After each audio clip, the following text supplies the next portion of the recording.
Al Ghazali. NPM saya G1D024081. Saya berasal dari Prodi Teknik Elektro Fakultas Teknik Universitas Bengkulu.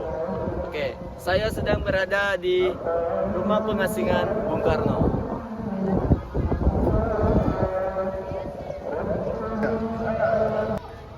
Oke, baiklah. Saya sedang berada di rumah pengasingan Bung Karno yang ada di Kota Bengkulu. Oke, kita mulai dari ruang kerja Bung Karno.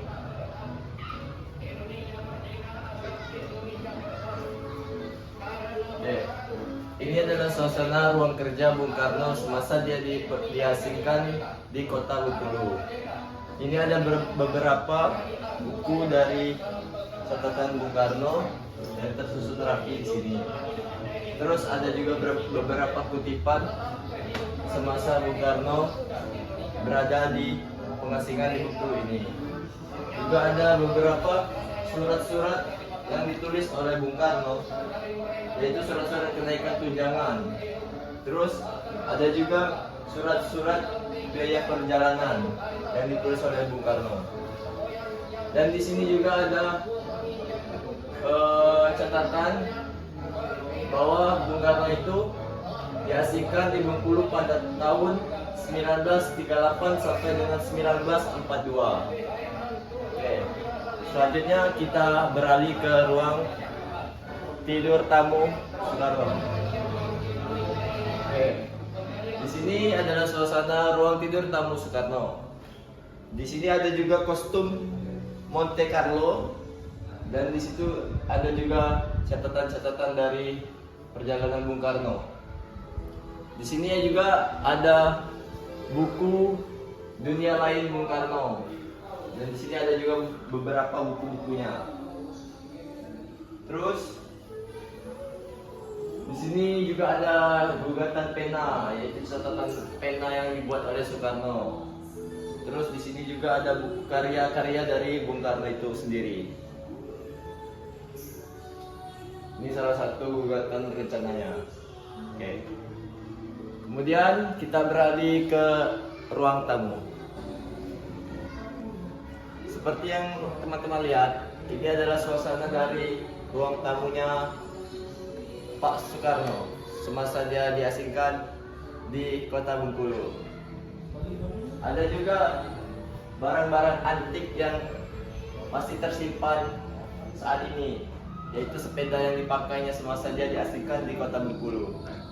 Oke, dapat teman-teman lihat ada beberapa catatan dan foto dari Bapak Soekarno itu sendiri.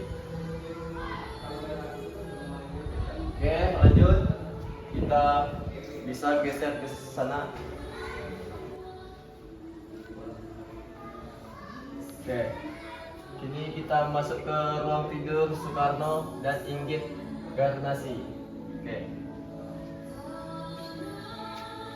Oke teman-teman, inilah tampak dari ruang tidur Bapak Soekarno dan Ibu Inggit. Seperti yang teman-teman lihat, di sini ada ranjang yang digunakan beliau ketika beliau diasingkan di Kota Bengkulu ini. Terus ada beberapa baju pakaian yang dipakai semasa mereka diasingkan di Kota Bengkulu. Dan juga ada foto Ibu Fatmawati, yaitu Ibu penjahit bendera merah putih pertama, yaitu Ibu Fatmawati. Dan ada beberapa catatan surat rahasia dan surat nikah yang masih tersimpan rapi di sini. Selanjutnya kita beralih ke ruang tidur anak angkat Ratna Juami Soekarti Kartika. Oke.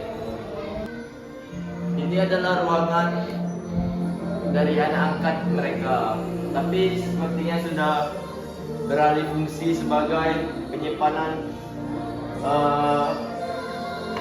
benda-benda yang ada pada masa itu. Seperti yang kita dapat lihat, ini ada beberapa uang-uang zaman dulu yang mungkin digunakan pada saat itu, yang ada foto Bapak Soekarno-nya. Ini adalah uang-uang yang menggambarkan Bapak Soekarno tapi ini yang terbaru. Terus ini ada juga Mata Mante Carlo kelompok sandiwara yang dipimpin oleh Bung Karno. Ini adalah jejak-jejak dari nenek tersebut. Di sini ada juga baju kostum sandiwara Monte Carlo. Bisa kita lihat di sini. Dan di sini juga ada catatan dari Bapak Bung Karno. Dan bisa kita lihat Bapak Bung Karno pernah berkata, "Berikan aku 1000 orang tua, niscaya akan kucabut seluruh dari akarnya. Berikan aku 10 pemuda, niscaya akan kuguncangkan dunia." Keren sekali teman-teman. Oke, kita lanjut ke halaman belakang dari rumah ini.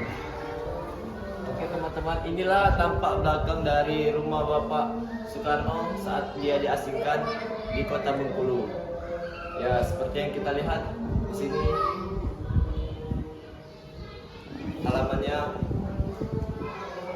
Dan di sini juga terdapat sumur tua yang digunakan semasa Bapak Soekarno diasingkan di kota Bengkulu. Bisa kita lihat di sini.